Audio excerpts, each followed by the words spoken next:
ایک بڑی خبر آنے کا امکان ہے. یہ بڑی خبر جو ہے وہ بہت کچھ بدل سکتی ہے. یہ بڑی خبر کافی چیزیں اس حد تک بدل سکتی ہے کہ کھیل پلٹ جائے.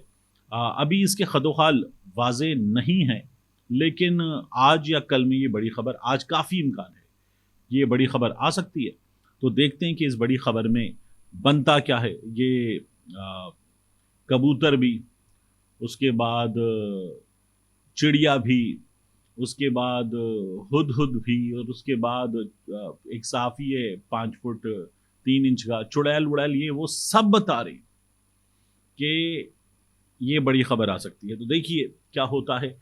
یہ بھی امکان ہے کہ یہ جو ڈونٹ ایپیسوڈ ہوا تھا نا، یہ ڈونٹ ایپیسوڈ، اس کے بعد کہا جا رہا تھا کہ دیکھیے گا اب رہ گئے ہیں 22 دن، پھر تو ڈونٹ ہی ڈونٹ ہوں گے.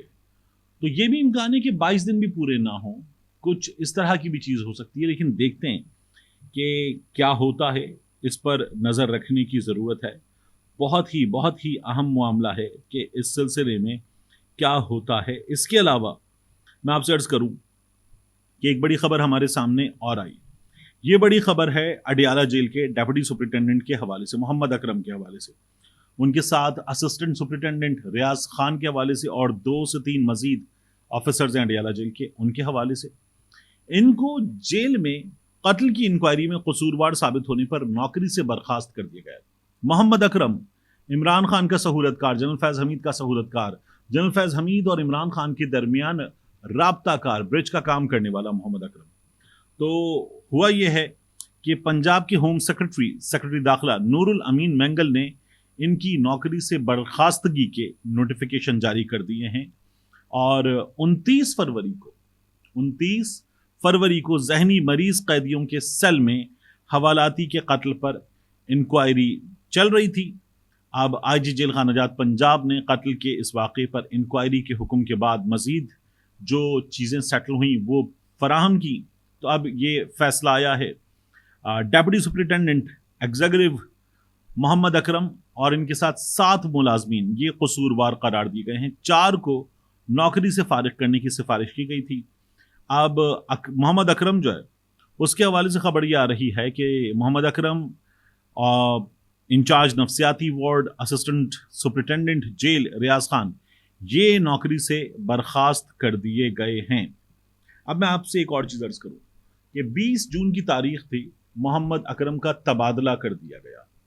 پھر اس کے بعد 14 اگست یا 15 اگست کی تاریخ تھی، اگست کا بالکل وسط تھا، تب خبر آئی کہ محمد اکرم گرفتار ہو گیا. پھر اس کے بعد ہمارے صحافی مسلسل خبریں دیتے رہے کہ محمد اکرم نے یہ بھی اگل دیا، محمد اکرم نے وہ بھی اگل دیا، محمد اکرم عمران خان کا سہولت کار تھا، محمد اکرم جیل مینول کی خلاف ورزی کر رہا تھا، محمد اکرم اپنی سرکاری نوکری کا، اپنے عہدے کا ناجائز فائدہ اٹھا رہا تھا، عمران خان کی محبت میں مبتلا ہو چکا تھا، وغیرہ وغیرہ.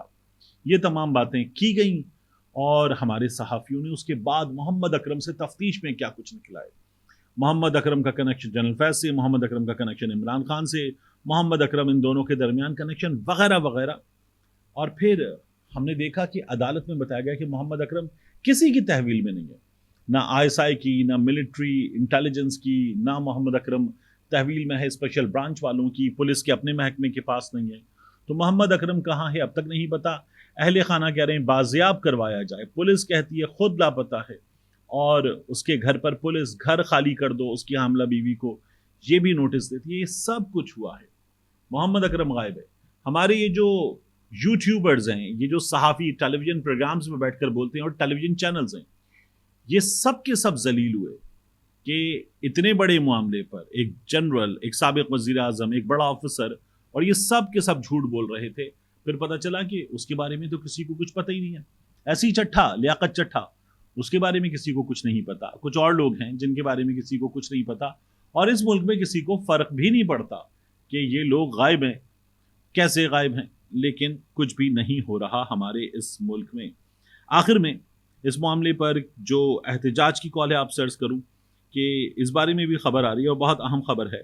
علی امین گنڈاپور کے پیغام کے بعد جو مزید خبر آ رہی ہے، خیبر پختونخوا کے 4 ریجنز اور PTI کے پارلیمنٹیرینز اور دیگر قائدین، انہوں نے علی امین گنڈاپور سے ملاقاتیں کی احتجاج کے حوالے سے، اور علی امین گنڈاپور کی اور ان رہنماؤں کی ملاقات میں یہ فیصلہ کیا گیا کہ پرامن احتجاج ہے، زیادہ سے زیادہ لوگوں کی شرکت کو یقینی بنایا جائے گا اور مختلف لوگوں کو اس سلسلے میں ڈیوٹیز دے دی گئی ہیں اور کارکنان کو، عوام کو موبلائز کرنا ہے۔ علی امین گنڈاپور نے یہ کہا، ایک منظم انداز میں قافلے اسلام آباد پہنچیں گے، یہ بھی بتا دیا گیا، ایک پلان بھی دے دیا گیا، اور جو قائدین ہیں چاروں ریجنز کے مختلف اضلاع کے، یہ تمام کے تمام کارکنوں کی قیادت کرتے ہوئے پہنچیں گے، اپنے اپنے قافلے لے کر پہنچیں گے، اور یہ بھی کہا گیا کہ پرامن انداز میں جمہوری حق استعمال کرنا ہے، کسی کو نقصان پہنچانا ہمارا مقصد نہیں ہے، کسی سے تصادم ہمیں نہیں چاہیے،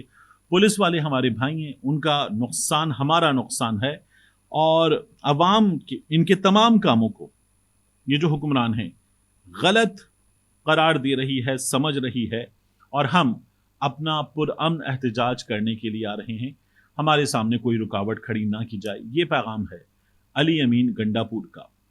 ملتے ہیں انشاءاللہ آپ سے اگلی ویڈیو میں۔